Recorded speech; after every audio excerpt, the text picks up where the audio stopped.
Dear friends, share बाजार से पैसा कमाने के लिए आपको सही डिमांड जोन चुनना होगा। ये आपको बेहतर जानकारी देता है कि किसी स्टॉक में किस कीमत पर निवेश करना चाहिए। जब भी कोई स्टॉक मूव करता है तो वे हमेशा एक पैटर्न पीछे छोड़ जाता है, जो हमें स्टॉक में प्रवेश करने से पहले प्रॉपर डिमांड जोन खोजने में मदद करेगा। सो फ्रेंड्स, इस वीडियो में हम चर्चा करेंगे कि डिमांड जोन को कैसे चिन्हित किया जाए। टेक्निकल एनालिसिस में स्टॉक मूवमेंट्स को विश्लेषण करने के लिए कैंडलस्टिक चार्ट का व्यापक रूप से उपयोग की जाती है। एक ग्रीन कैंडल दर्शाती है कि विक्रेताओं की तुलना में खरीदार मजबूत हैं और कैंडल अपनी ओपनिंग प्राइस से ऊपर बंद होती है। यदि एक ग्रीन कैंडल में बॉडी पार्ट अपनी विक से बड़ा होता है और कैंडल के माध्यम से मजबूत रैली देखी जाती है तो ऐसी कैंडल को ग्रीन एक्साइटिंग कैंडल कहा जाता है। बाइंग प्रेशर जितना मजबूत होगा, कैंडल उतनी ही बड़ी होगी। इसी तरह एक रेड कैंडल दर्शाती है कि विक्रेता खरीदारों की तुलना में मजबूत होते हैं और कैंडल अपनी ओपनिंग प्राइस से नीचे बंद होती है। यदि एक रेड कैंडल में बॉडी पार्ट अपनी विक से बड़ा होता है और कैंडल के माध्यम से मजबूत नीचे की ओर रैली देखी जाती है तो ऐसी कैंडल को रेड एक्साइटिंग कैंडल कहा जाता है। सेलिंग प्रेशर जितना मजबूत होगा, कैंडल उतनी ही बड़ी होगी। हालांकि कुछ केसेस में जब बायर्स और सेलर्स इक्वली स्ट्रांग होते हैं तो स्टॉक प्राइस की मूवमेंट एक नैरो रेंज के भीतर रेस्ट्रिक्टेड होती है और कैंडल इसकी ओपनिंग प्राइस के पास बंद होती है। इस प्रकार की कैंडल्स को बेस कैंडल कहा जाता है, जिनकी बॉडी की तुलना में वीक बड़ी होती है। यह रिलायंस इंडस्ट्रीज़ का डेली चार्ट है। यहाँ हम सभी प्रकार के कैंडल्स जैसे कि ग्रीन, रेड और बेस कैंडल्स को देख सकते हैं। सभी ग्रीन कैंडल्स समान आकार की नहीं होती हैं, कुछ आकार में छोटी होती हैं जबकि उनमें से कुछ बड़ी होती हैं। रेड कैंडल्स के लिए भी इसी तरह की चीज़ें हैं। हमने इन बड़ी कैंडल्स को एक्साइटिंग कैंडल कहा है। एक्साइटिंग कैंडल्स के बॉडी का हिस्सा उनके विक से बड़ा होता है। हालांकि तीसरे प्रकार के कैंडल्स में उनकी बॉडी की तुलना में विक बड़ी होती है, जिसे हमने बेस कैंडल्स कहा है। इन तीन प्रकार के कैंडल्स का कॉम्बिनेशन एक डिमांड जोन को चिन्हित करने में महत्वपूर्ण भूमिका निभाता है। ये ड्रॉप बेस रैली कॉम्बिनेशन है। ये एक रिवर्सल पैटर्न है जहां प्राइस पहले सेलिंग के माध्यम से गिरती है, फिर बायर्स प्रवेश करते हैं और ट्रेंड को रिवर्स कर देते हैं। यहाँ हमारे पास 3 पिक्चर्स हैं। इस पूरे फ्रेम को स्ट्रेंथ ऑफ द जोन कहा जाता है। आइए फर्स्ट पिक्चर से शुरू करें। जैसे कि हम पहले से ही जानते हैं कि जब सेलिंग प्रेशर अधिक होता है तो रेड कैंडल बनती है।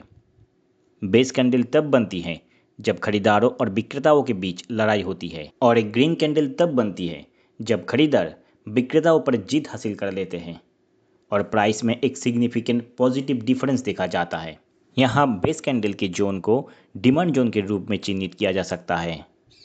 हालांकि जैसे जैसे हम अपने अध्ययन को और अधिक गहराई तक ले जाएंगे, हम डिमांड जोन की मार्किंग को और रिफाइन करेंगे। दूसरी पिक्चर में एक्साइटिंग कैंडल पहली पिक्चर से भी बड़ी है। इसका मतलब है कि यहाँ बाइंग प्रेशर अधिक है। इस तरह की एक्साइटिंग कैंडल को एक्सप्लोसिव कैंडल कहा जाता है। यहाँ डिमांड जोन पहले वाले की तुलना में अधिक मजबूत है। तीसरी पिक्चर में back to back exciting candle है, इसलिए ये डिमांड जोन दूसरे पिक्चर की डिमांड जोन से भी अधिक मजबूत है। यदि इस जोन में प्राइस आती है तो प्राइस में उछाल आने की हाई प्रोबेबिलिटी है।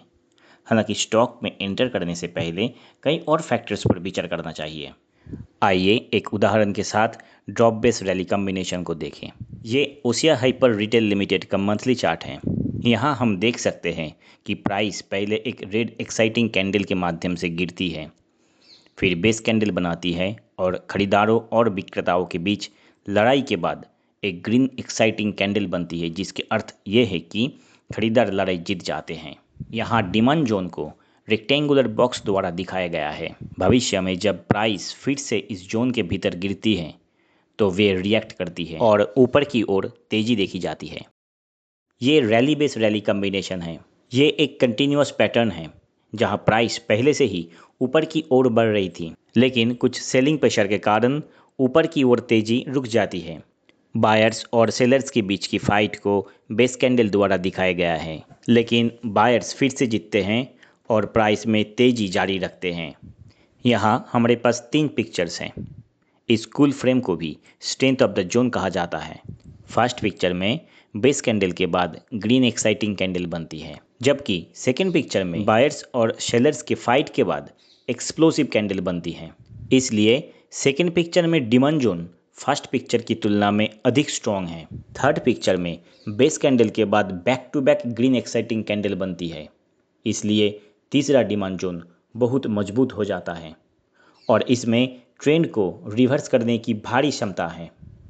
आइए एक उदाहरण के साथ रैली बेस रैली कॉम्बिनेशन को देखें। ये भारत इलेक्ट्रॉनिक्स का क्वार्टरली चार्ट है।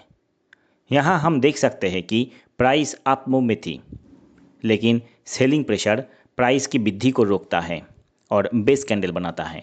हालांकि अंत में बायर्स फाइट जीत जाते हैं और अप ट्रेंड जारी रखते हैं। यहाँ डिमांड जोन को रेक्टेंगुलर बॉक्स द्वारा दिखाया गया है। बाद में जब प्राइस फिर से जोन के भीतर गिरती है तो वे प्रतिक्रिया करती है और ऊपर की ओर तेजी देखी जाती है। इस तरह अगर हम किसी स्टॉक में एंट्री लेने से पहले डिमांड जोन को चिन्हित करते रहते हैं तो शेयर बाजार से पैसा कमाने की अधिक संभावना हो सकती है। हालांकि कई और फैक्टर्स भी हैं जो एक स्ट्रॉन्ग डिमांड जोन खोजने में गाइड करता है। हमारा अगला वीडियो में उन फैक्टर्स को सीखते रहेंगे। तब तक के लिए मैं doctor Shobhnath signing off. Bye bye.